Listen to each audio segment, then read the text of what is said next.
Good afternoon. I am Donna Atanasio, and I lead the Energy Law program here at George Washington University Law School. It is our great honor and privilege to host Commissioner Allison Clements today. This program is co-sponsored by our Environmental and Energy Law Association and our Journal of Energy and Environmental Law. I particularly want to thank our students, Aaron Weaver and Manisha Suresh, for co-hosting this program with me today, and to Alex D. Tabata and Ashanti Washington of Commissioner Clements' office for their work in making this possible. We had upward of 150 registrants today. I see people are still trickling in. They're coming from 35 different law schools. So welcome and thank you all for attending. The high level of interest that we saw in energy law is that you've demonstrated by registering is absolutely thrilling for me. I've been in the electric sector for over 4 decades, and there's never been a dull moment. So the challenges keep coming in, and we really appreciate having law students like you with your intelligence and enthusiasm who are interested in helping to solve these challenges through your interest in energy law. As a past president of the Energy Bar Association, I can assure you that if you choose to pursue a career in this area, you'll find a practice area where you are welcomed and supported by your colleagues. If you get started in thinking about energy law, in addition to today's program, beginning on February 11th, GW Law will be kicking off a series of short Friday videos addressing different aspects of energy law, and to some extent also environmental law. We'll be circulating more information about those programs next week. Each one will be less than 30 minutes and highly focused on only a single question. As for today's program, after Commissioner Clements' opening remarks, she'll be turning to student questions. Thank you to those of you who submitted questions in advance. If you have additional questions, please type them in to the Q&A queue, not into the chat box. And Manisha will be monitoring that queue and presenting those questions. So with that, I extend my great thanks to Commissioner Allison Clements for allowing us to host her today. And with that, I will turn it over to Aaron Weaver to introduce our guest. Thank you for that great introduction, Donna. So my name is Aaron Weaver, and I'm a student at the George Washington University Law School. And today I have the great pleasure of introducing Commissioner Clements. Commissioner Allison Clements has 2 decades of public and private sector experience in energy regulation and policy, representing utilities, independent power producers, developers and lenders, nonprofits, and philanthropies on grid policy issues. Prior to her time at Ferc, she spent 2 years as director of the Energy Markets Program at Energy Foundation. Earlier, she founded Good Grid LLC, an energy policy and strategy consulting firm. She also spent a decade at Natural Resources Defense Council in New York, as the organization's corporate counsel, and then as a director of the Sustainable Ferc Project. Before that, she spent several years in private legal practice. Commissioner Clements has served as a federal energy expert in several capacities, including as a member of a National Academies of Sciences Committee on Grid Resilience and as a clinical visiting lecturer at Yale Law School. She grew up in Dayton, Ohio, and now lives in Washington, D.C. with her husband and 2 children. With that, I'd like to virtually welcome Commissioner Clements to GW Law. Thank you, Erin, for that nice introduction, and Monisha for hosting us today. And thank you, Donna, so much. It's been great to reconnect with Donna, who we, I think, knew of each other from our time in the energy industry prior to each of our respective current roles. But what an impressive ability to bring together students from all these different schools, and including the school I graduated from, GW. So thank you for having me. I talk to a lot of people on Zoom. It's not wholly satisfactory from anyone's perspective because I do all the talking a lot of the time. And it is honest for me to say that I've been looking forward to this all week more than I usually do when I have these chances to connect with people. I think speaking with law students about the opportunities in energy law and the criticality and the need is a high priority for me. And my team is excited to be with me as well. And I'll introduce a couple of them later. So the way we're going to have our conversation today is I'll spend about 15 minutes providing some remarks, and then we'll open it up to Q&A. And I thought I would focus my thoughts on first, why Ferc matters, why I am where I am, just to give you a little bit of context for those of you who don't think about the Federal Energy Regulatory Commission all day. And then on the career front, I'll spend a few minutes talking about my own path, and then end with my thoughts on why I think you all should pursue a career, or if you're planning to pursue a career, have made a good choice in energy law and all of its facets. So the Federal Energy Regulatory Commission is a federal commission with 5 commissioners. There can only be 3 from the president's party, and then there are 2 from the other party, and we serve on staggered 5-year terms. So the way that we get appointed, depending on the party of the president, is either by the president or recommended to the president from the head of the minority party in the Senate. So in my case, I was recommended by Senator Schumer during Trump presidency, and then was nominated by President Trump to this role and approved by the Senate. That is the case with these regulatory agencies. They're meant to be independent, and that structure is one of the facets of how that takes place.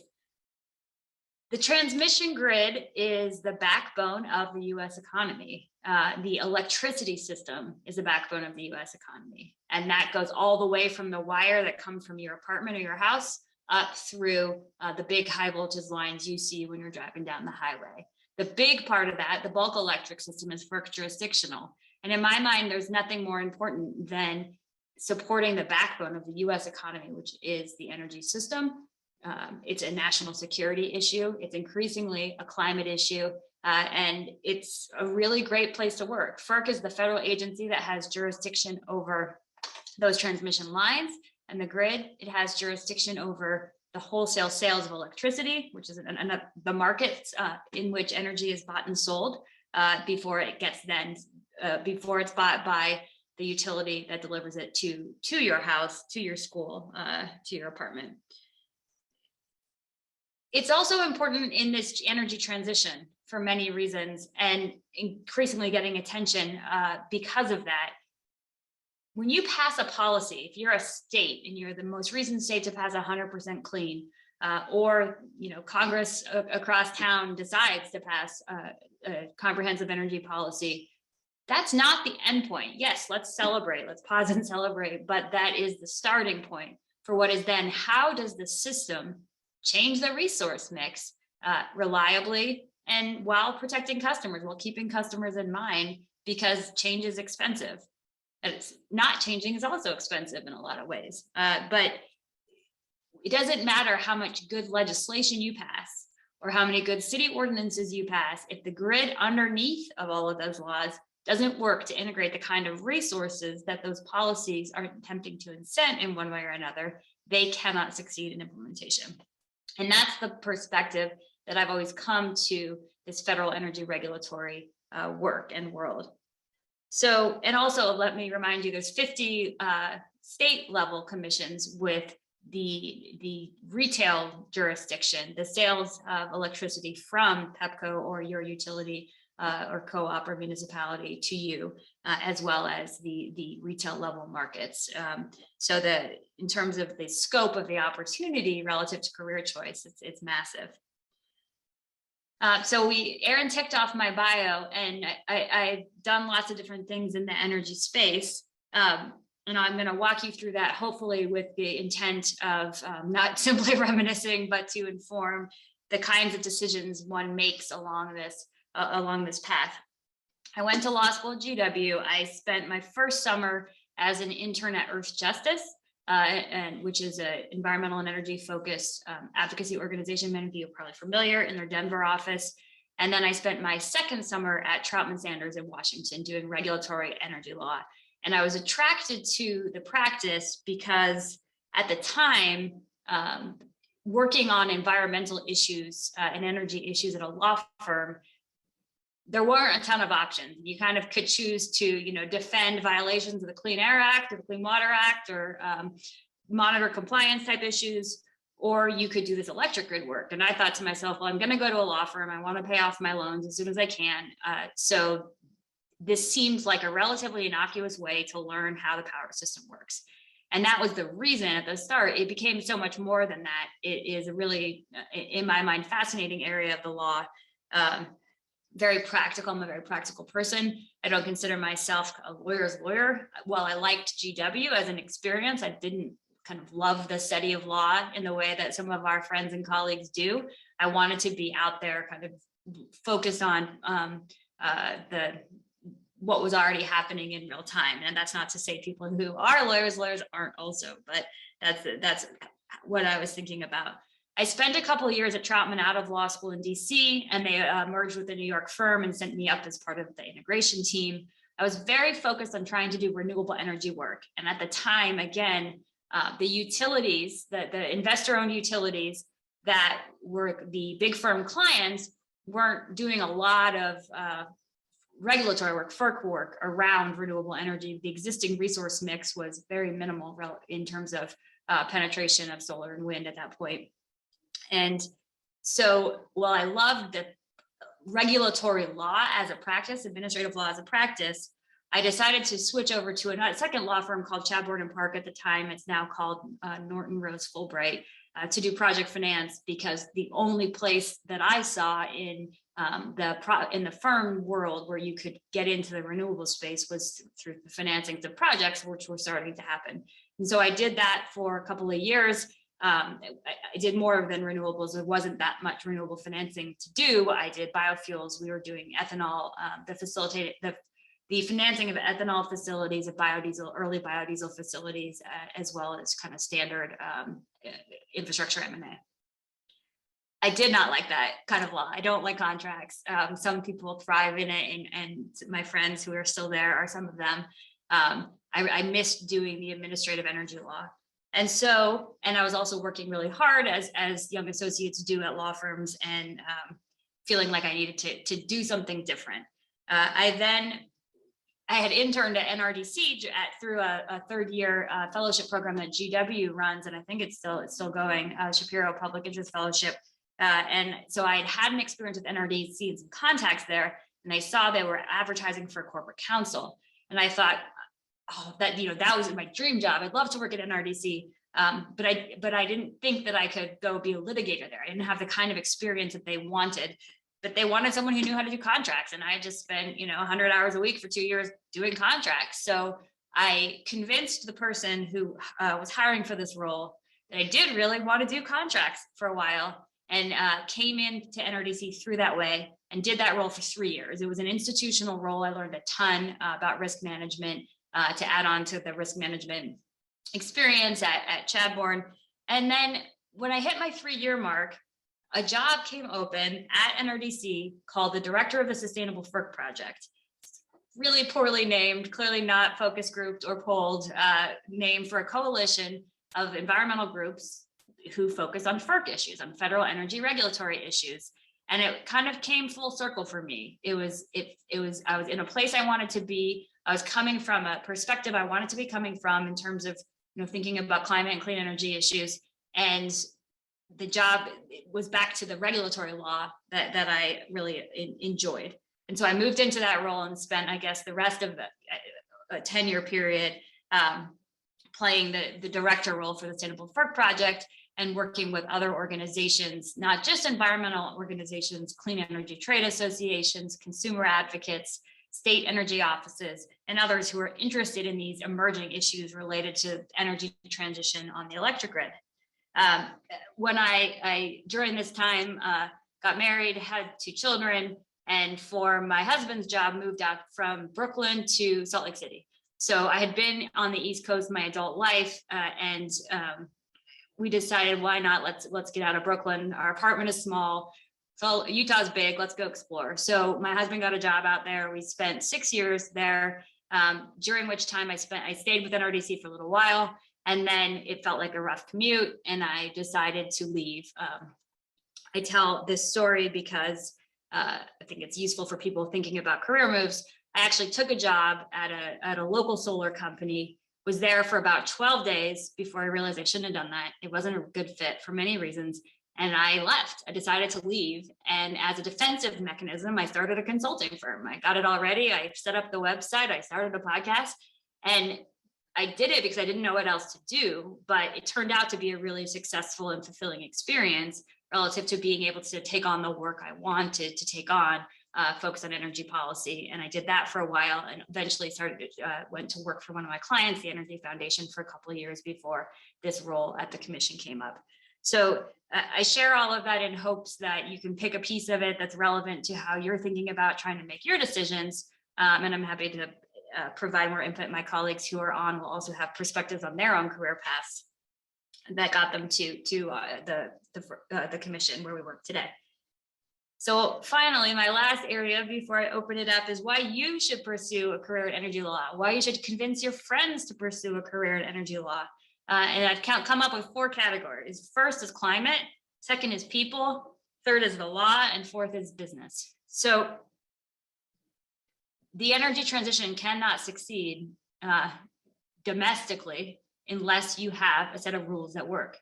The Federal Power Act was written 90 years ago, Natural Gas Act shortly thereafter, and the law, the framework of the law, it's been added to, changed, litigated, evolved, but the framework of the law has not changed a great deal in that time. And we need to update it. We need to make the rules work for resource types that didn't exist. We will not succeed on climate mitigation or adaptation without making the grid rules work correctly. If you think about just where we are today, that's true. If you look forward 5, 10, 15 years and think about electrification and use electrification for buildings and for industry and for transportation, it becomes even more important because the electricity demand will increase substantially. The second issue is people. It is not direct service. You're not doing, a family law where you're helping people who are struggling, but it is really important to people who are struggling. That's true on the electric side. Well, I'll start on the gas side. It's true on the gas side. If you think about infrastructure development, whether it comes through your neighborhood, if you think about the park you played at as a kid, your church, your farmland, your community. If you grew up in a place that had a lot of industrial activity and pollution and someone wants to build a new pipeline through your town, you care about that.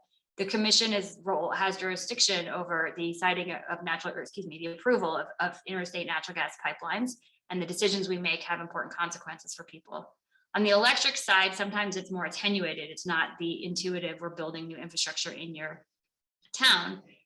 But in terms of Ferc jurisdiction, the issue of cost is front and center. The Federal Power Act is a consumer protection statute. And if you want to protect customers, you have to keep costs fair, recognizing that there's constantly money being invested. And now, should that money be invested in a forward-looking way that does things customers need in the future, or should it be done kind of status quo without putting that thought into it? It's important for people whose energy burden is high, low-income and disadvantaged, low-income people, disadvantaged communities in other ways who pay more of a portion of their monthly income to energy bills. So people is another reason to do it. That is even more true if you're thinking about a state commission role. But when I say this, I don't mean just working at Ferc. I mean across the sector, private and public. The third is the law. I spoke to the fact that these laws are old.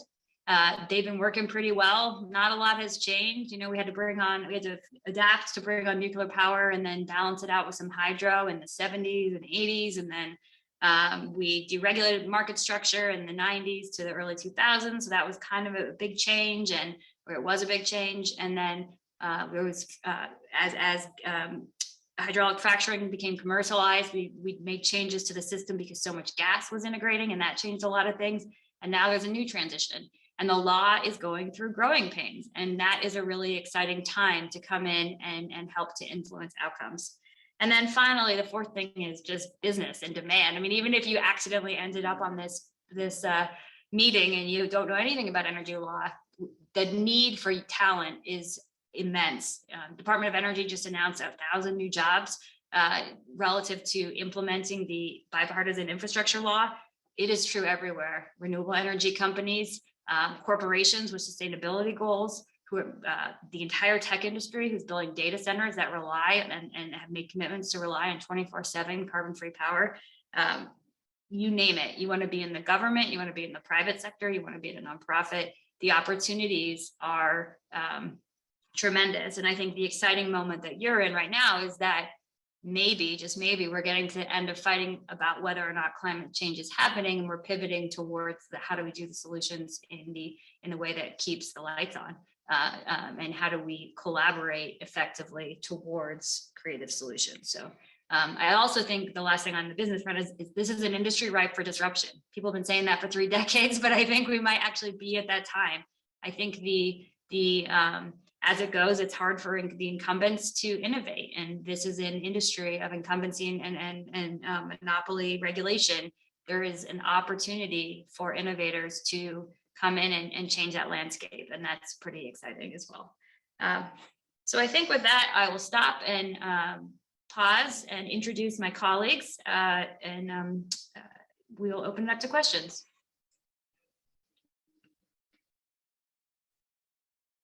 So coming up on your screen now is Vivian Chum, and she is one of my legal advisors, and Byron Korem, who also just came up, is one of my four advisors as well, and he's our technical advisor.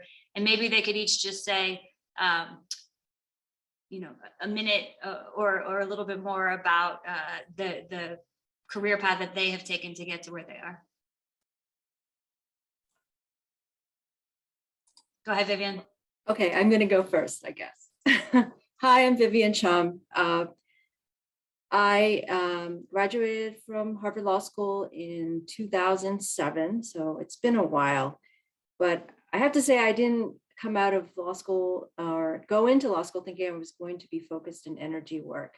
And I ended up doing all sorts of things, from writing for magazines, running a football camp, becoming a prosecutor, to ending up at Ferc, where I've had the opportunity to do some amazing things in this agency. And I have found that public interest government work has been just like a perfect fit for me, so that every day I get up and it doesn't matter whether it's Monday or it's a Saturday, I'm just happy to be up and to be doing what I'm doing. So I really hope that people can find that in their career path. I started off at a law firm, like most of you probably will, but and I hope that, I know for some people that's where they find their happiness, but I really just do hope that people find something that they feel really passionate about. And I also to say, really, if anyone would like to talk about career paths or to talk one-on-one, I really enjoy mentoring law students and have worked on a lot of internship programs. And in fact, a GW graduate, Dina Goldman, just joined Ferc. She was my extern in spring of 2020, and I believe she just joined a couple months ago. So always very happy to see former interns coming in and becoming a part of the community. So, right. Okay, Byron. I just learned something new about Vivian. I don't think I knew. We might have to talk about that at some point. Hi, I'm Byron Korem. I am one of the Commissioner's 2 technical advisors. My path to the Commission started off similar to Vivian. I was in college. I had no idea about energy jobs or even what Ferc was actually. Happened to hear about it, came in for an interview, and I started off back in 2009 as an intern in Ferc's Office of Energy Market Regulation. I was doing market power sort of issues on the electric side for pretty much the first 10 years of my career, though within that time frame I had a chance to branch out and do a few other things, primarily Western energy issues. Again, on the electric side, I got the opportunity to come up and work with then Commissioner Glick, who's now chairman of the commission, towards the end of 2020. And then when Commissioner Clements joined the commission in December 2021, December 2020, I joined the team next month in January 2021. So we just passed our 1-year anniversary as an office. So for me, I quickly had to learn to understand the energy industry, which is not necessarily a small feat, something that we're all still doing. I'll speak for myself, something I'm still doing to this day, learning something new, so many different areas um, to get a grip on. But I found it to be very fulfilling. Like, I remember my first interview, my eventual boss kind of set out like, hey, this is a very important topic, but at this point, not too many people are talking about it, but give it a couple of years. And sure enough, he was right. It's kind of everywhere, and it's one of the most important issues that we're facing to this day. So it's very exciting to be able to wake up and think about this issue and think about the impact decisions that this commission is going to make on the world and on the country. So sort of kind of going along a route that Vivian went, as important as the work is, I take a lot of pleasure out of other aspects at the commission. Something that people will often talk about at the commission is how great the staff is, and it's true.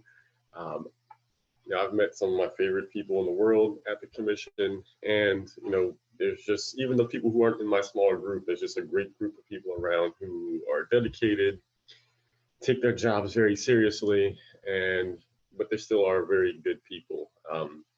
And I take pride in trying to help others to advance their careers, get to the commission, feel fulfilled, help the diversity issues at the commission and the broader energy industry, which is still progressing. It's still making its way there, still work to be done. But yeah, it's a job that's great.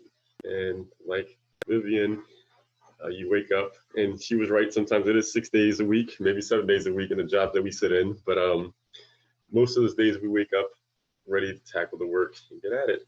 It's nice to meet everyone.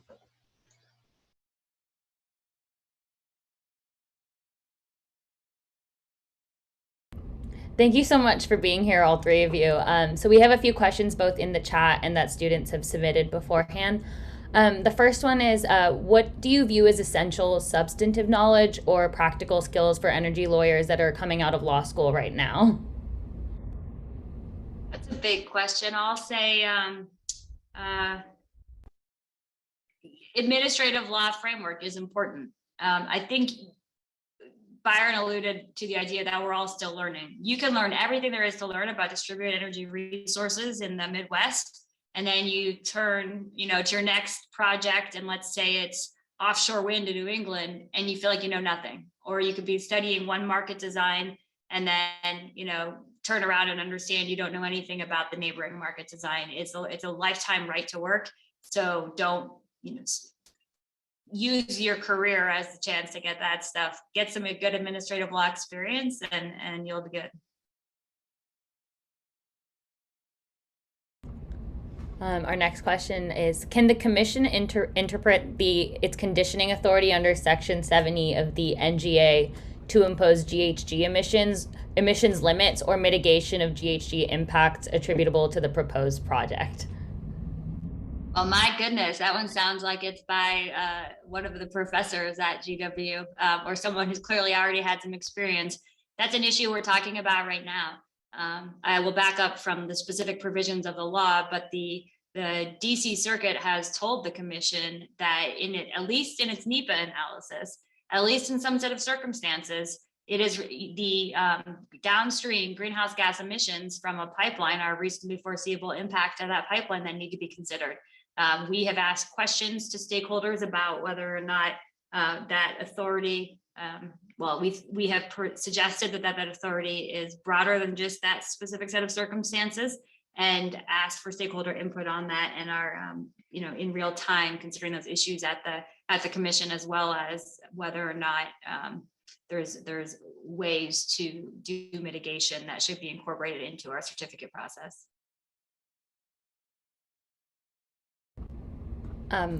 Our other one is, as part of its public interest determination, how should FERC weigh a proposed project's adverse impacts against its favorable impacts to determine whether the proposed project is required by public convenience and necessity? Well, my goodness, you could read it, and again, you could read 1,000 pages of record that we're all considering right now. around whether or not, whether and how to consider greenhouse gas emissions in the certification, which means the approval of proposed interstate gas pipelines. I forgot to say one thing for those of you who aren't this deep into it. For transmission projects, for electric transmission infrastructure as opposed to gas transmission, over which the commission has citing or full authority and therefore citing authority loosely, states maintain primary jurisdiction over transmission infrastructure. And so they do a more in-depth siting review on any of these projects. But back to the GHG question, in my mind, yes, we have to consider it, but we're looking at the ways that the law provides for it.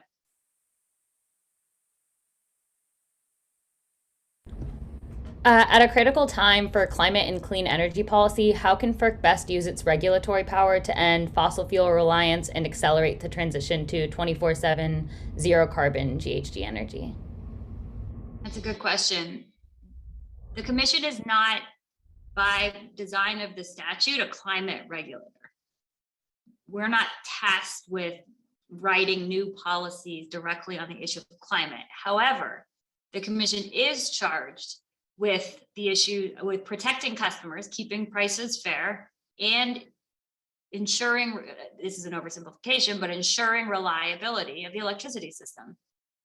So if climate change is happening, the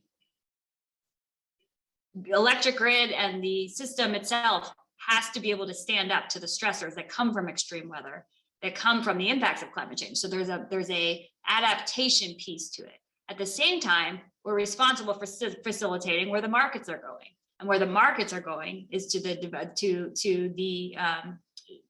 a transition in the resource mix from largely fossil fuel to increasingly, predominantly clean energy resources, renewable energy resources, and batteries, in addition to distributed energy resources. So as I said when I started, if you pass a policy, that's the starting point.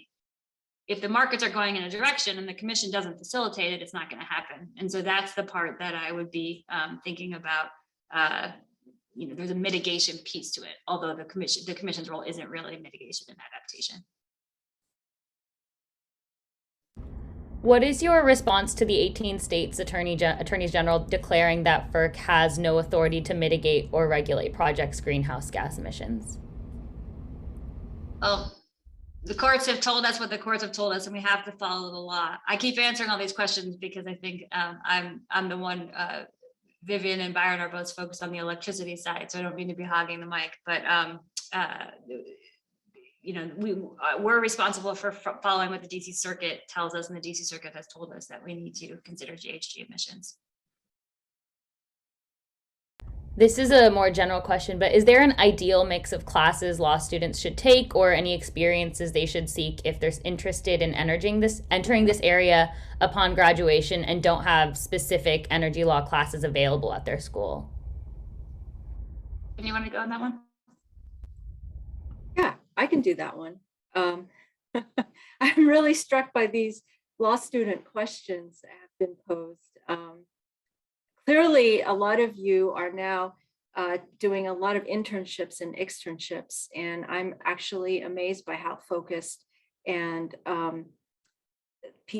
our interns and externs are now. It's like they come into law school knowing exactly what they're going to do, or many of them seem to, and have like 5 or 6 internships and externships under their belt by the time they graduate, which is a totally different way of looking at it than when I was in law school and I had no idea what I was doing. So I would say, nowadays, I was actually struck at Harvard Law, there was no energy program when I was there. And now there's like a huge energy program run by great people. And I was just like so excited about it, but I actually kind of just picked it and chose different classes that I thought would be useful for my future career, and found ways perhaps going to the Kennedy School or going to different parts of the university to find a way to put together a program for myself. I think the main thing to do if you really want to learn is to get a strong foundation. I think Commissioner Clements spoke about the importance of administrative law, and make sure to take that admin law, contract law, business law, all of those foundational pieces will feed into your knowledge of how the world works. I mean, because a lot of understanding energy law is understanding how the world works, more generally speaking, writ large. And, I really hated the idea of taking tax law, and I chose not to take it. There have been so many times since then, and it was like over 10 years ago that I made this decision. There have been many times when I was like, oh man, I wish I took tax law, because this would have been a lot easier for me if I had taken that class. So I would say it's really about finding a way to really dig into the topics that you're interested in and think outside of the box, especially in those schools. Like Harvard had no energy law program, and I found different ways to connect with people who would be able to kind of then help me through and understand my path forward. And honestly, I got into law through doing direct service legal aid work. If you can imagine, I was doing housing law, but then a public interest law firm, Spiegel and McDermott, had several partners who had gone through the same program at Harvard and saw that I had some potential. So you never really know exactly how you're going to end up where you are. And I would say you don't need to plan out every single class, every single step that you're going to take in your career, because life is going to throw you some curveballs. You could end up running a football camp for 10 years and then working on electric grid issues. And that is your life. That is life. So I guess maybe that was a little general, but happy to talk about that in greater detail. Please email me if you have an interest in following up and talking. Yeah, I'll add in, as a technical guy, I kind of look at energy and what we do as a kind of intersection of three things. There's the law, there's the economics, there's the engineering. And that's kind of the three pillars that we have at the commission. So, understanding that you guys and girls are primarily law school students here, or maybe all law school students here, having some understanding of the economic side of it, engineering side of it, and having some idea of how to think through the non-lawyer analysis of it is always so cool. What of your past experiences have been the most meaningful or helpful in your time at Ferc? I guess I'll jump, or you want to go first, Commissioner? Go ahead. I think, for me,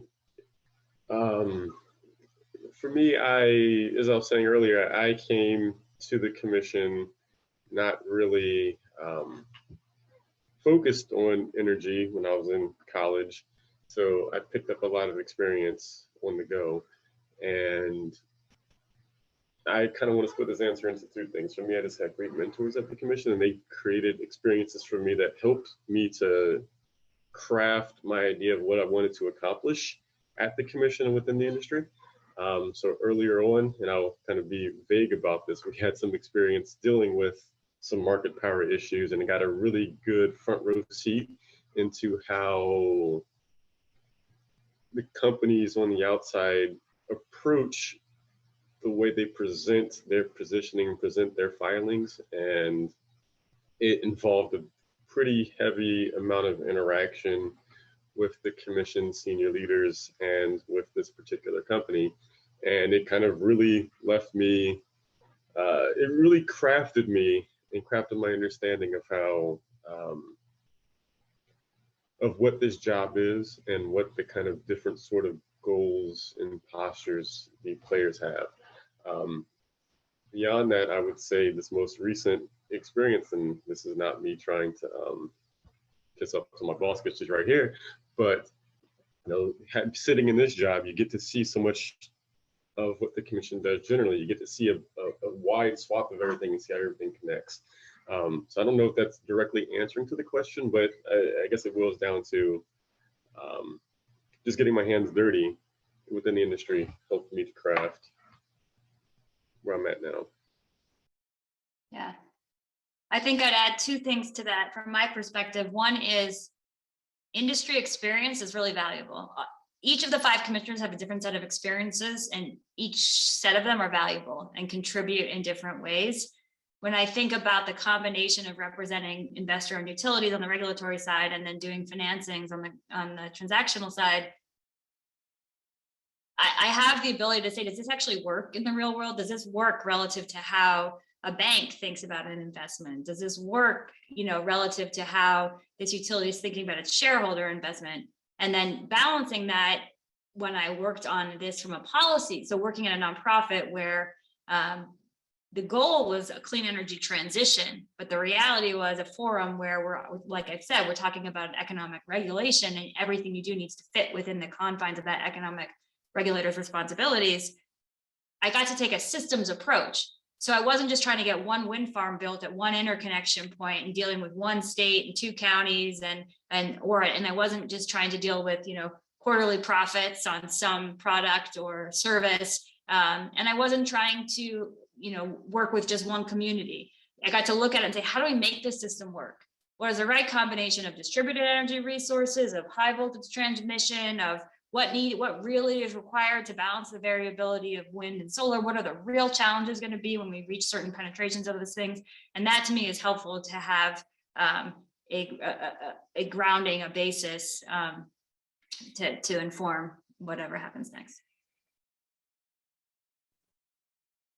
I think one thing that I want to add, and this is a totally non-legal response to what has been meaningful to me at Ferc, is that, and going back to something touchy-feely, but really important, the people at Ferc, there are a lot of people here who are very invested in the community and who take care of each other through hard times. And everyone, I always tell my interns this, everyone at some point in their lives will hit a place that they feel like is their rock bottom, or will struggle with something, or will fall on their butts very publicly at some point. When you are working with people who will come and support you and put their arms around you, I think that makes all the difference. So I would be looking for people like that in your lives. And sadly, during the last couple of years, I feel like the only time I have seen my colleagues is during funerals for one another and memorials. But just that so many people will risk it to show up for other people that they've worked with, it means everything. So, always, you might be looking at, okay, well, how prestigious is this job, or how much money am I making? I think the thing to look at in the first place is, who am I going to be working with?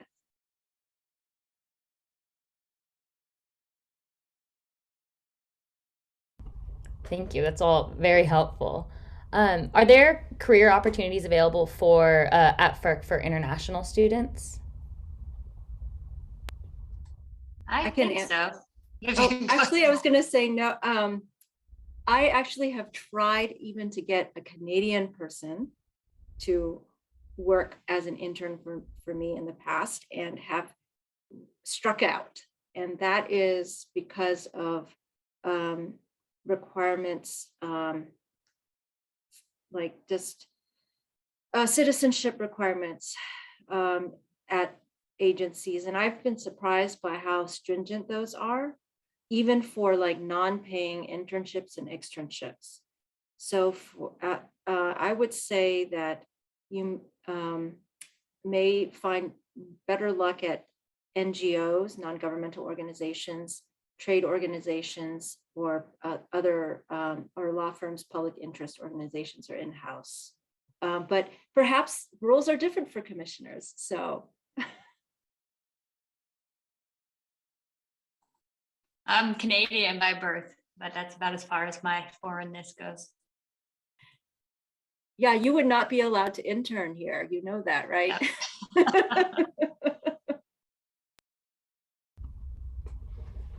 Another question we have is, how can the commission mitigate or limit the GHG emissions or EJ concerns attributable to a proposed pipeline project? And what processes does the commission already have in place to mitigate the harmful impacts that may stem from these two sources? We have processes in place. Well, we have obligations under NEPA to consider environmental impacts, and that includes impacts to environmental justice communities. That's the basics on the infrastructure side, as well as GHG and mitigation and other kind of public health impacts. It lives in that bucket currently as a matter of practice. The law, the Natural Gas Act, requires the commission to consider all factors bearing on the public interest when it comes to determining whether or not a pipeline is needed. In practice, to be frank, that all factors has been whittled down a bit. And one thing that we are considering right now is how do we strengthen the process that we go through as a commission to look at those issues. The commission more broadly is doing some other really important work. And of course, all these things have been getting started in the last 12 months since the chairmanship switched over to my colleague, Chairman Glick. He hired a woman named Montina Cole, who I've worked with at NRDC and in a few other contexts, to be a senior advisor on environmental justice and equity. And she's focused both institutionally and in our decision-making processes, so externally. We have also established an Office of Public Participation, which was an initiative I was proud to lead when I first started at the commission. Back in 1978, Congress told the commission to set up an office that would serve as a liaison, if you will, to members of the public who want to engage at the commission. That has become more important as infrastructure decisions involving near communities have come before us. We've taken initial steps. There's more work to do there. But it's a starting point. We've hired a great director, and we're looking forward to next steps. I think we're at the moment where we got to walk the walk, and I think we're doing our best to figure out what that looks like.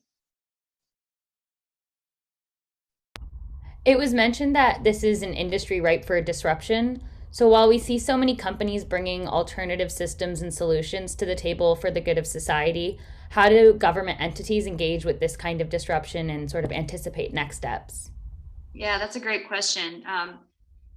Byron spoke where he viewed the work at the intersection of economics and law and engineering. And I'd focus in on the engineering piece of that and add innovation, technology innovation. And, it is there. The Department of Energy has a research budget. We know that they make important investments and they engage in important public-private partnerships on the technology front. On the business model front, that has to come from the private sector and the public, not necessarily private, but the non-governmental sector. And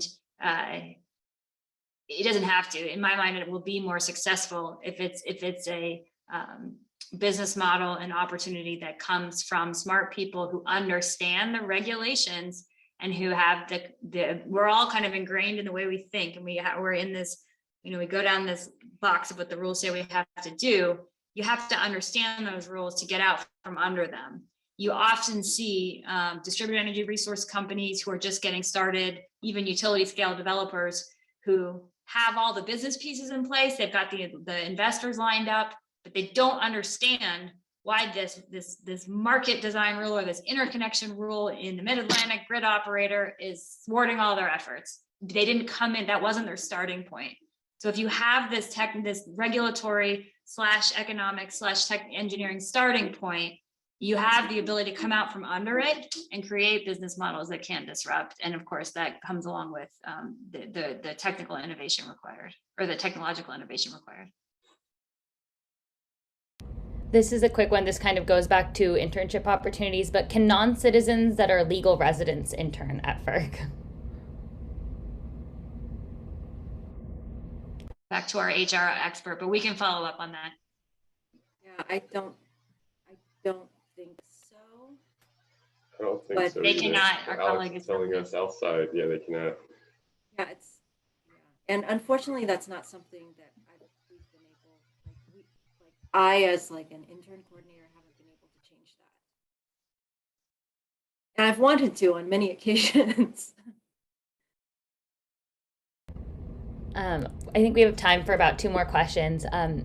One is, in the case of the now canceled Atlantic Coast Pipeline, a certificate of public convenience and necessity was granted, even though subscription agreements used to justify demand came entirely from subsidiary corporations of the developers.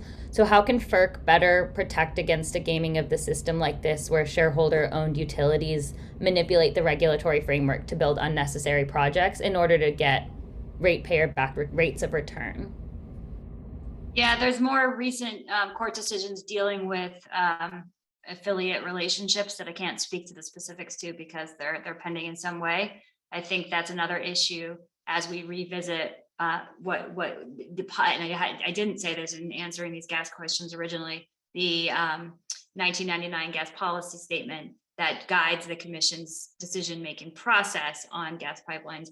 Another issue on the table for consideration in that open docket, which is pending right now, is what to do in the case of affiliate contracts that are being used to demonstrate the need for a new pipeline. Okay. And finally, when will it be your turn again to choose the hold music, and who's currently internally winning for the best playlist out of the commissioners? That's somebody who pays attention to FERC. I got robbed on that because I had a great playlist, and the meeting started on time. Like, the only meeting in 2021 that started on time was the meeting that I had the hold music for. So in my head, I'm still the winner. I don't think that's probably a commonly held view around the commission, but I look forward to my chance for redemption. We're looking forward to it too. Thank you so much, Commissioner Clements. Thank you so much, Byron and Vivian. Thank you. It's really nice to be here. And thank you, Monisha, for monitoring the questions. So I think I'd like to close out today's event by thanking Commissioner Clements and her legal advisors for joining us and for having such an open conversation with the students. And then I'd also like to thank all of the student attendees for joining and submitting questions. As was mentioned during the introduction, GW is going to be hosting similar events over the next few months, and more information will be forthcoming. But in the meantime, I'd like to encourage you to engage with our social media, which has been put in the chat, and also keep up to date with events that are posted on GW Law's Environmental and Energy Law webpage. And then I've also been told that FERC will be posting a fall internship opportunity soon, so plan to look for that posting. Thank you again for joining us, and enjoy your weekend. Thank you. Take care.